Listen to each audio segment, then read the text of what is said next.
Here's the most exciting fact of all, according to these cognitive psychotherapists.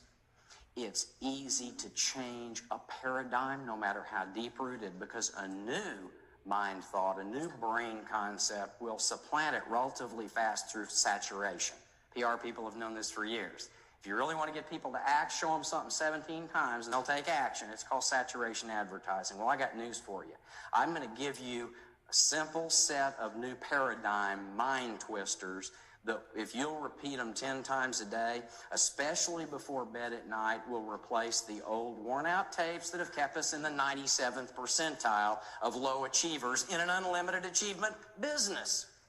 First, dramatic wealth is a virtue. Dramatic wealth is a virtue.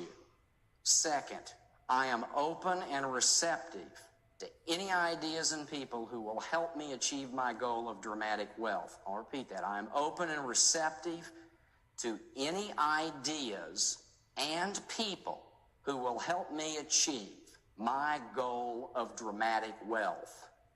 Number 3, I am worth, and I'm going to leave this blank for you. I think you should plug in 100,000. I am worth blank a month, and I love sharing it with those in need. I am worth blank a month, and I love sharing it with those in need. And finally, through perseverance, I am creating the financial dynasty I so richly deserve. Through perseverance, I am creating the financial dynasty that I so richly deserve. Through perseverance, I am creating the financial dynasty I so richly deserve. That's it. Now, I know that for many of you, because I was in the same boat, your reticular activating system is going to just do flip-flops at this new information, and you're going to think, wow, that's peripheral metaphysics. I heard that hogwash. That's New Age. Them are affirmations. Honey, we ain't doing them affirmations. That's like that silly guy over in the Greek islands, Yanni. He's sending us to hell. I'm not doing affirmations. I understand how the reticular activating system works. Listen to me. You don't even have to believe these new paradigms. That's what is so beautiful. That's what Steven Pinker points out in his book, How the Mind Works. You don't have to even buy into them. All you got to do is repeat them, because your reticular activating system can't take a joke. It's just an executive secretary that says, yes, boss, whatever you say. I think the height of selfishness in our industry comes from people who aren't making it, who say that money is not right. I have ministers call me from all over the country who say, Yarnell, you're a phony. How can you reconcile your theology as a former Christian minister with all the money that you make? And I say, it's real simple. If you think it's sinful, don't not make it. Just give it away. See? When you, ladies and gentlemen, and I are confronted with an opportunity to rise to levels we never dreamed possible in terms of income, if you can't figure out how to spend it on yourself and your loved ones, and you really can't when you get to the big money, create a goal bigger than yourself. The height of pompous idiocy and selfishness is to say, that isn't religious. I can't make all that money. That's wrong. Make it and give it away. For crying out loud, that doesn't take a real smart person to figure that one out. Just don't spend it on yourself, but don't not make it. There are other people who need it.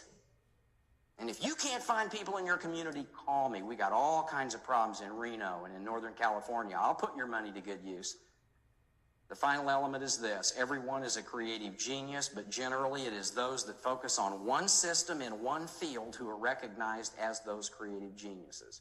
Once you've learned the paradigms and you've supplanted the old ones that are not going to work for you, and once your reticular activating system is working, realize this. Stay where you are, follow one system, and persevere.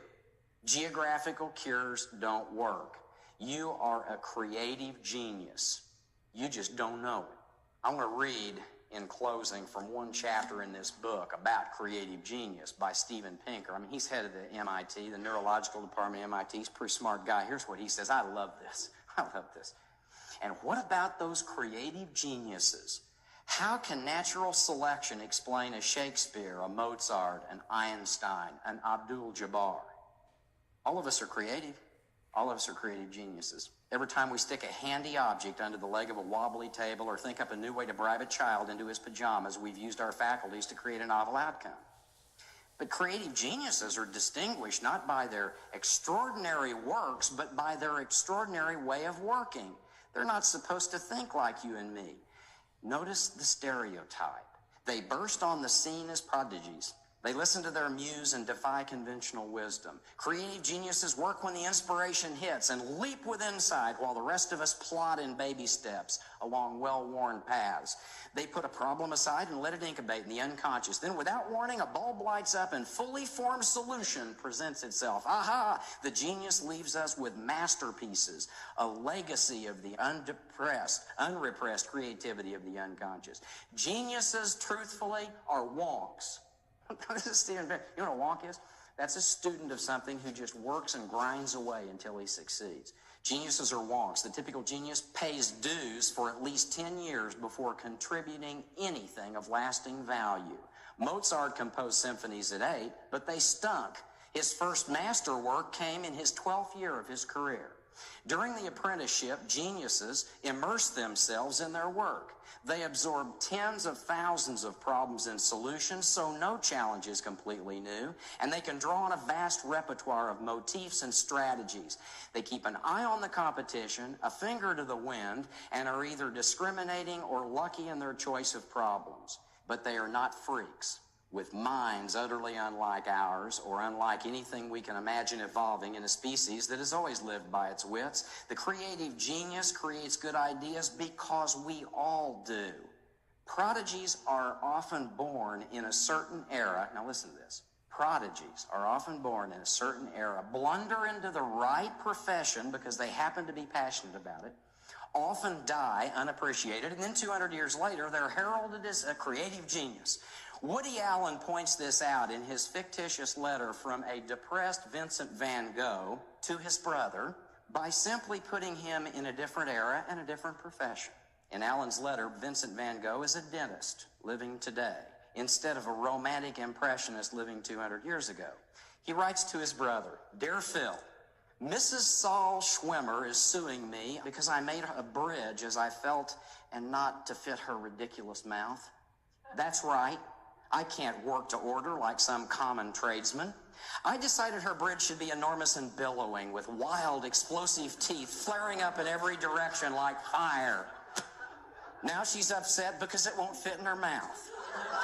I tried forcing the false plate in, but it sticks out like a starburst chandelier. Still, I find it beautiful." So much for the creative genius. Ladies and gentlemen, remember, Houdini, remember Cliff Young. There are only two kinds of people in our industry, people who think they can and people who think they can't, and they're both right. Change your paradigms, and you'll discover that the mental door to creative genius was never even locked in the first place. God bless you.